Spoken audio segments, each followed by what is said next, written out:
हसन अयूब साहब, केपी के हुकूमत की तब्दीली के बाद गंडापुर हुकूमत के मुकाबले में अब आप क्या चेंजेस जो है वो एक्सपेक्ट कर रहे हैं? देखिए, मैं तो इस वक्त इस उम्मीद के साथ ये बात करूंगा कि सुहेल आफरीदी एक नौजवान हैं, उनमें जोश भी है और उनको चाहिए कि यानी वो कुछ करके दिखाएं। मेरी तो ख्वाहिश है कि वो गुड गवर्नेंस जो है वो लाएं खैबर पख्तूनख्वा के अंदर, जो एक यानी दिहाई से ज़ायद अरसा हो चुका है, जो मिसिंग है। खैबर पख्तूनख्वा के अवाम का ये हक है कि उनके जो हुक्मरान हैं वो कुछ डिलीवरी दें, क्योंकि देखिए पंजाब के मुकाबले में अगर आप देखें तो गवर्नेंस लेवल जो है जो बहुत ज़्यादा जो है वो कमज़ोर है। जिस तरीके से करप्शन का जो है वो बाज़ार गर्म था, तो उम्मीद करता हूँ कि करप्शन जो है वो ख़त्म हो खैबर पख्तूनख्वा के अंदर। वो साफ चली शफाफ चली बड़ी बातें हैं। गंडापुर साहब ने अच्छी दिहाड़ियाँ लगाई हैं और ये बात मैं नहीं, governor Khyber Pakhtunkhwa multiple times इस बात को रिपीट कर चुके हैं। अच्छा, चले वो तो उनके पॉलिटिकल ओपोनेंट है ना सर, वो तो लगाएंगे। आपके पास खुद क्या खबरें हैं? जी, खासी इसी तरह की खबरें हैं। जो हमारे पश्तून जर्नलिस्ट है वो बता रहे थे कि उस ज़माने में कि किसी ने बंदा कोई भी आदमी कहीं भी तैनात करवाना है, उसकी वो अमाउंट बता देते थे और वो चीज़ें हो भी रही थी। यानी पॉलिटिकल जो इन्फ्लुएंस था, अगर वो इस्तेमाल करें या उसकी जगह अगर आप ब्राइब करें तो वो काम जल्दी होता था, वो तैनाती जल्दी हो रही थी। और अली मीन गंडापुर साहब के इससे मुतल्लिक तो ये ही शिकायत जो हैं ये बहुत से लोगों ने लगाई हैं, उनकी इमरान अहमद नियाज़ी साहब को लगाई हैं और अडियाला जेल जाकर लगाई हैं। और इस हवाले से लेकिन वो अपनी जगह जी, वो तो अब माजी है। अब तो सुहेल आफरीदी से ये मैं बात कर रहा हूँ, ये उम्मीद की जा सकती है कि वो डिलीवर करें।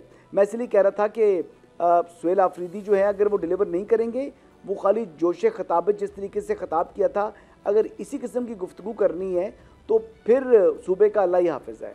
फिर सूबे आपको लगता है कि फेडरल के साथ कन्फ्रंटेशन की तरफ जाएगा सूबा? पेचीदा मिसाइल है उसके। देखिए, वो उनकी कैपेसिटी नहीं है, वो जा सकते नहीं हैं। कोशिश अगर करेंगे तो उसकी कॉस्ट पे करनी पड़ेगी। उनको हर कदम पर वफाक की ज़रूरत है। मैंने कहा ये पहला टेस्ट आ गया है। जो अफ़गान रेफ्यूजी कैंप्स ख़त्म किए हैं फेडरल गवर्नमेंट ने, और खैबर पख्तूनख्वा में काफ़ी ज़्यादा हैं, उनको डी नोटिफाई कर दिया है और अब वहाँ पर उनको ना सिर्फ ख़त्म करना है बल्कि 7 दिन की मोहलत दी है कि तमाम अफ़गान्स को पाकिस्तान से जो है वापस भेजना है। अब ये 7 दिन वाली जो डेडलाइन है, अगर इसको इम्प्लीमेंट करने में रुकावट बनती है सुहेल आफरीदी, तो फिर आप समझें कि तसादम शुरू है और फिर उनकी मुश्किलात में हर रोज़ इजाफा होगा। आज इमरान अहमद नियाज़ी साहब से मुलाकात से पहले भी जब उनकी मीडिया टॉक हुई तो वो फरमा रहे थे कि मुझे नहीं लगता कि मेरी आज मुलाकात होगी।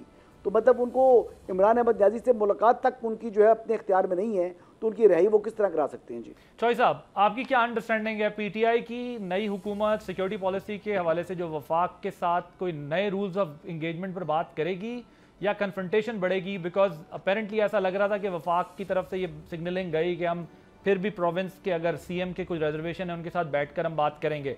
आप क्या देखते हैं आगे किस तरह चलेगा ये मामला? एक तरफ सूबे ने पोजीशन ली हुई है कि हम इस वॉर में कोऑपरेट नहीं करेंगे, वफाक कहता है कि जी पॉलिसी हमारी होगी। Your take on.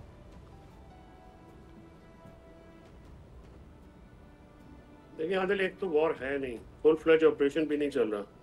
वहाँ पे आईपीओज हो रहे हैं, इंटेलिजेंस बेस्ड ऑपरेशंस हैं और उन पर स्टेटेड पोजीशन है। वो तो सुबह अगर अपनी राय रखने में तो उनको बिल्कुल रोका नहीं जा सकता, लेकिन ज़ाहिर है पॉलिसी तो वफाक की होती है ना। ये आईनी तौर पे, कानूनी तौर पे ये तो सेटल्ड मामला है। कोई भी इकाई जो है वो वफाक की पॉलिसी के खिलाफ तो नहीं जाएगी, होना जाना चाहिए। सुहेल आफरीदी जो हैं वो एक स्टूडेंट लीडर हैं, नए हैं, लेकिन उससे पहले आप ये देखिए कि हुकूमत जो है वो इस तरह डरी हुई थी जिस तरह के बयानात आ रहे थे। लेकिन पीटीआई की जो लीडरशिप है, जुनैद अकबर खान हैं, असद कैसर हैं, आतिफ है, तैमूर सलीम झगड़ा हैं, इन्होंने बड़ी मैच्योरिटी का मुजाहरा किया और ये एक पॉलिटिकल प्रोसेस में एंगेज हुए हैं। ये वहाँ पे लोगों के पास गए हैं, अपने मुखालफिन से भी हमायत मांगी है, जो कि एक पॉलिटिकली तरीक़ेकार होता है। तो इससे आपको अंदाज़ा हो जाना चाहिए कि पीटीआई में जो लीडरशिप है इस वक्त, जो कि पॉलिटिकल लोग हैं, जिनको मैंने हमेशा ये कहा है कि आप पॉलिटिकल लोगों को आगे लाएंगे तो बेहतर फैसला होगा। सुहेल आफरीदी को भी पॉलिटिक्स करनी पड़ेगी। देखिए, ये जो अगर कोई गिमिक्स या सिर्फ वो प्लेइंग विद जिसे कहते हैं ना लॉबीज के लिए, ये तो मामला वहाँ पे नहीं चल सकता। वो एक वॉर टोन एरिया है, केपी के अवाम 50 साल से इस जंग में के निशाना बने हुए हैं। ये बात बिल्कुल ठीक है कि पीटीआई के कारकुन जो है, ये वोटर जो है, उन्होंने इमरान खान साहब की रिहाई के लिए वोट दिया और वो चाहेंगे कि उनके वज़ीर आला जो हैं वो इसके लिए काम करें। लेकिन अब वज़ीर आला को मेरी ओपिनियन में या मेरी नज़र में एक सुपीरियर पॉलिटिक्स करनी पड़ेगी। कन्फ्रंटेशन से बात नहीं बनेगी, और वो कन्फ्रंटेशन करेंगे तो उसका नुकसान जिस तरह से पहले हुआ है पीटीआई को, उनको भी होगा।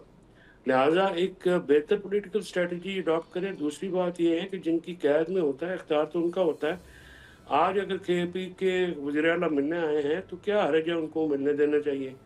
इमरान खान साहब से मुलाकात करके वो आपने सोहेल अफरीदी साहब को वो मेरे ख्याल में जितना हवा बना दिया इस हुकूमत ने, और फिर बायस से शर्मिंदगी हुआ कि वहाँ इतना ज़्यादा इन्होंने उस एक्सपेक्टेशंस को अपने लोगों की बढ़ा के तो फिर टाटा फिश हो गया। शर्मिंदगी हुई है बिल्कुल। जिस तरह से एक हुकूमत की नॉर्मली जो चेंज होती है वो उसको होने देते तो कौन सी क़यामत आ जानी थी।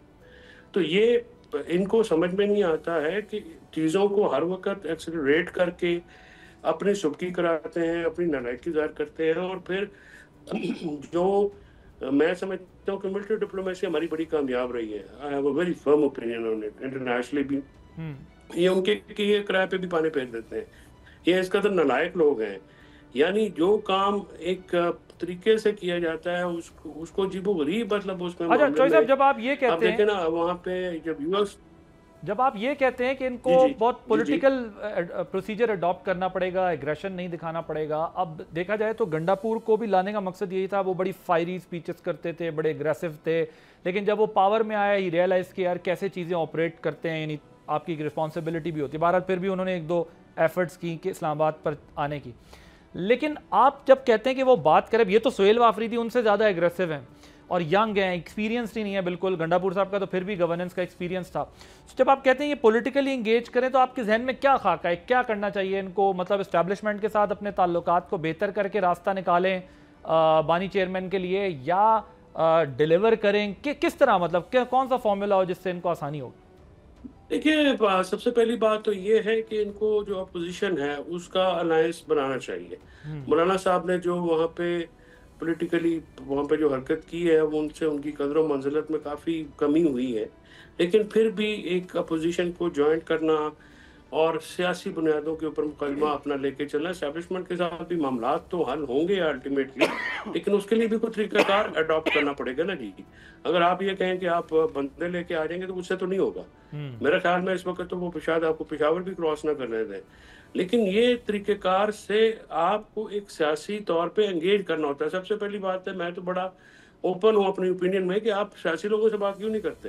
आप सियासी लोगों से बात करें, उसके बाद जो है एक 4-5 पॉइंट्स बुनियादी तौर पे हो जिनके ऊपर आप यानी जमहूरियत और आइन की बहाली है, इंडिपेंडेंट इलेक्शन कमीशन है, जो सियासी केस है तमाम पार्टियों के वो माफ़ होने चाहिए, और फिर सारे मिलकर एस्टैब्लिशमेंट के साथ बैठे कि जी देखें ये आपकी जगह, ये हमारी जगह है, हमने अपने अपने सफ़ेर में रहना तो ये काम चलेगा।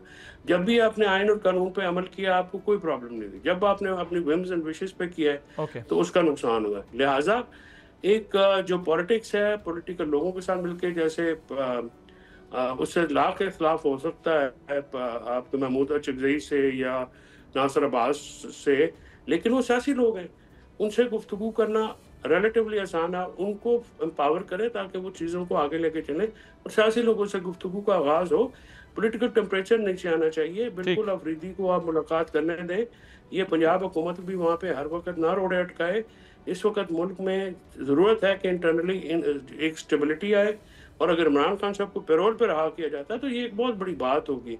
उससे पॉलिटिकल टेम्परेचर बड़ा नीचे आएगा। आप जो काम करना चाह रहे हैं उसकी तरफ जाएंगे। और पीटीआई को पागल है कि वो फौज के साथ लड़ेगी या अपने एस्टैब्लिशमेंट के साथ, कभी भी मेरा तो नहीं ख्याल कि ऐसा कोई सोच उधर है। ये अगर कोई स्पीचेस देता है अपने लोगों के लिए वो तो फिर करनी होती है, ज़ाहिर है हर आदमी एक अपने वोट बैंक से आता है, करना होता है। लेकिन तरीक़ेकार अफरीदी भी को बहुत बड़ा मौका, लास्ट सेंटेंस में कह रहा हूँ, बहुत बड़ा मौका मिला है। अगर सोहेल खान जो है वो उसको अपॉर्चुनिटी के तौर पे यूज़ करे तो अपना करियर बिल्ड कर लेगा, वरना वो भी जल्दी खत्म हो जाएगा।